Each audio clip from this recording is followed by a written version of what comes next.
Channel کو subscribe کریں اور بیل کے آئیکن پر پریس کر دیجئے تاکہ ہر نئی ویڈیو سب سے پہلے آپ حاصل کر سکیں۔ ایک بار درود پاک پڑھ کے کمنٹس میں اللہ لکھتے ہیں۔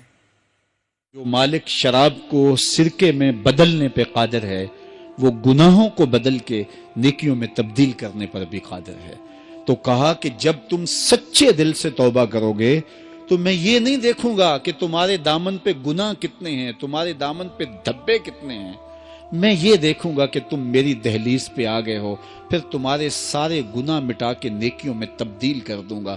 زمانے نے دیکھا کہ بشر حافی ہر وقت شراب کے نشے میں دھت رہتے ہیں، سویر سے لے کر شام تک شراب ہی شراب۔ ایک دن شراب کے نشے میں جا رہے تھے، راستے میں گلی میں کاغذ کا ایک ٹکڑا دیکھا، اس کے اوپر اللہ کا مبارک اسم لکھا ہوا تھا۔ قسمت اچھی تھی، جھک کے اٹھایا، چوما، آنکھوں سے لگایا، اس کو دھویا، خوشبو لگائی، اونچی جگہ پہ رکھ دیا۔ ہوں تو شرابی لیکن مالک تیرے نام کی تعظیم کرتا ہوں۔ اللہ اکبر۔ حضرت بشر حافی اپنے شراب خانے میں گئے اور پھر اسی حالت میں نشے میں دھت تھے کہ دروازے پہ دستک ہوئی۔ ساقی نے پوچھا کون؟ تو کہا میں فلاں شخص ہوں۔ باہر نکل کے دیکھا تو وقت کا ولی کھڑا تھا۔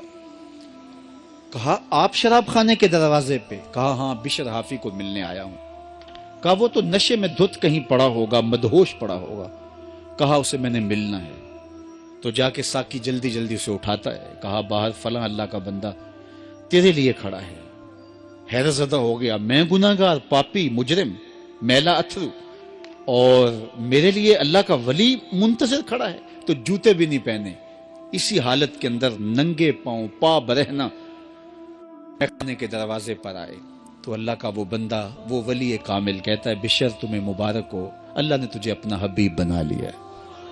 اللہ نے کہا کہ تو نے میرے نام کی عزت کی ہے تو میں تجھے نوازتا ہوں، تیرے سارے گناہ معاف کر دیے گئے۔ اللہ اکبر۔ حضرت بشر کے پاؤں میں اس وقت جوتا نہیں تھا، اور حافی عربی میں ننگے پاؤں والوں کو کہتے ہیں، تو ساری زندگی پھر جوتے نہیں پہنے۔ فرماتے تھے جب رب کا سندیسہ میرے نام آیا تھا اس وقت میرے پاؤں میں جوتے نہیں تھے، تو یوں ہی بازاروں میں پھرتے تھے، لیکن اللہ نے یہ اہتمام کیا تھا جن گلیوں سے گزر کے بشر حافی نے جانا ہوتا ان راستوں میں جانور بھی گوبر نہیں کرتے تھے کہ یہ اللہ کا حبیب گزرنے والا ہے، اللہ کا بندہ گزرنے والا ہے۔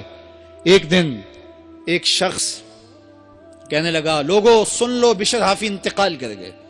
اس نے کہا تم نے کس سے سنا؟ کہا سنا کسی سے نہیں، یہ جو راستہ بشر حافی کے گھر سے مسجد کو آتا ہے اس گھر میں گوبر پڑا ہوا ہے، اس کا مطلب یہ ہے کہ بشر آج اس راستے سے آنے والے نہیں ہیں۔ جب دیکھا تو واقع حضرت بشر انتقال کر گئے تھے۔